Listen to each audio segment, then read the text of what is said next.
Hello, my name is Steve Gerhardt, and this is the Unagi Observer. Now, much like last week's episode, this one is going to be full of my own personal opinions. Last week, I made some observations about a few things that happened at Otakon that concerned me this year.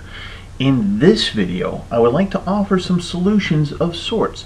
If you haven't seen last week's video, it would probably be a good idea to watch it first before viewing this one. Now, the link for that is down below. As I said before, I was not at Otakon this year, and this review of Otakon is from the outside looking in. But I did pay attention to alerts, comments, and the guidebook as the convention went on. That is what I am basing my review on. Because of that, I may get some observations wrong. So if you were there, or you were an Otakon volunteer, or you were a staff member, or a member of the board, and you feel that I got something wrong in my review, or that a solution I am presenting is already being done, I apologize in advance, and I encourage you to make comments down below. Just don't be a troll and bash me around, alright?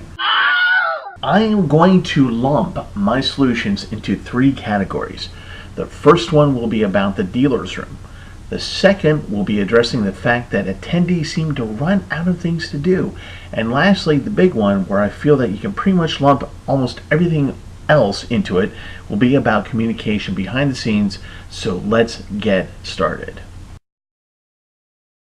In 2017, the dealer's room had a smaller amount of vendor stalls at the Washington, D.C. Convention Center, and I attributed that to simply the new logistics for businesses that may not have been able to make the transfer from Baltimore to D.C. But I am hearing that there is the same problem, in addition to some industry booths not even being there. I feel that Otakon may be partially to blame. Sure, there may be still some logistic problems for smaller vendors, but not for industry booths. DC is a convention town. Industry vendors want to be there. However, I feel that Otakon may have a build it and they will come mentality. Otakon, in order to support itself as a convention, does apply for grants and sponsorships, in addition to registration fees and sales of merchandise. The dealer's room is a bit different in that it may be a pass-through cost where Otakon doesn't really see that much in cash, but uses it as a form of drawing attendees. The dealer's room is normally the place to get your swag. So I am wondering if Otakon is just assuming that when they put up the dates, the industry booths and vendors' booths will just go along with it.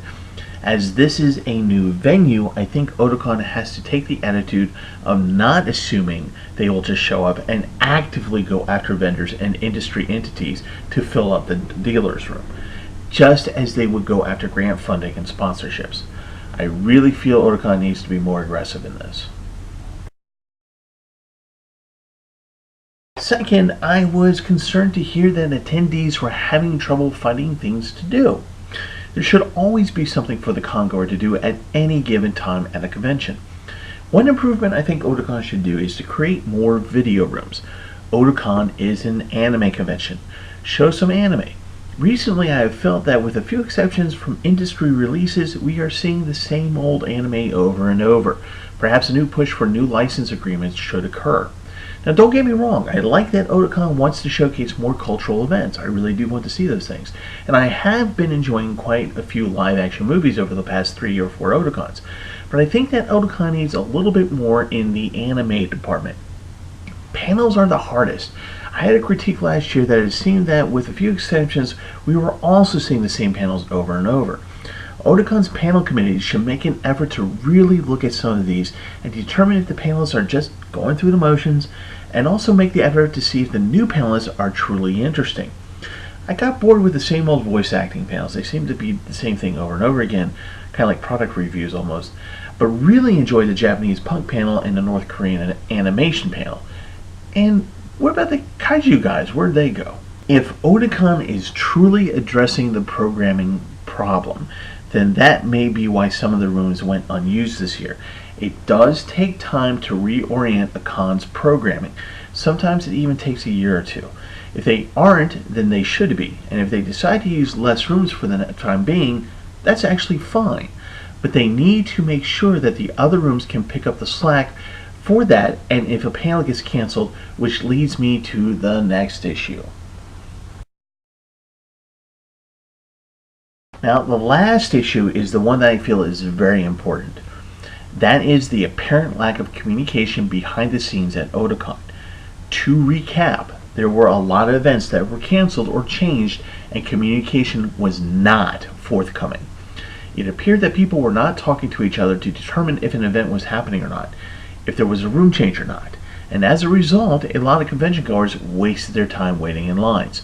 There really is no excuse for letting people into an event, have them wait for 30 minutes, only to tell them that the event is canceled. Now, there are plenty of other things where a lack of communication caused problems, things like line management and things like that. And I have a theory on what the problem might be. Let me briefly go back to the 2015 and 2016 Otakons.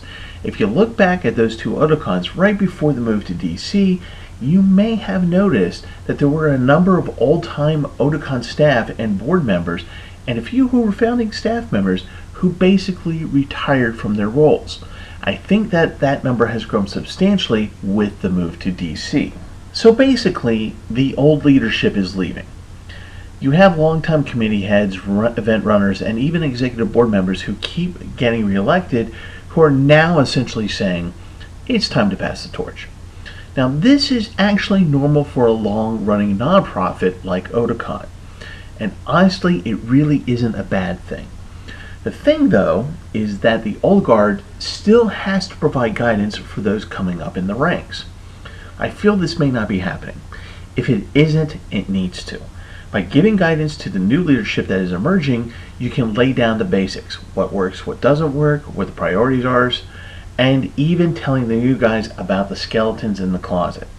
But most importantly, both the old and new guard have to make certain that all lines of communication are indeed open.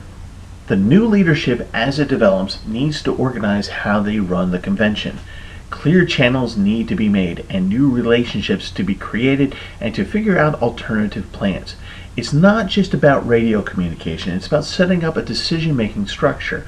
Who is in charge of what, and how much authority do they have?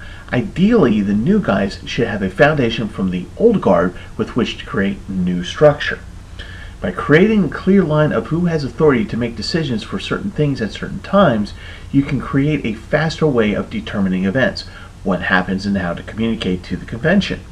Because there is a major shift that has occurred in Otakon, which was the move to DC, combined with old leadership starting to retire, the organizational template that has carried Otakon to this point needs to be changed, either in who does what or how things work or both. Now, between now and 2019, it may not be the worst idea to hire a consulting firm to get us to that point. Obviously, the sooner the better. There's also one more thing that I am hesitant to mention as a possible long-term solution for the continued behind-the-scenes organization leadership to consider. The reason why I'm hesitant is because I don't really know the inner workings of Otakon, so my suggestion may in fact be a terrible, horrible, horrific idea.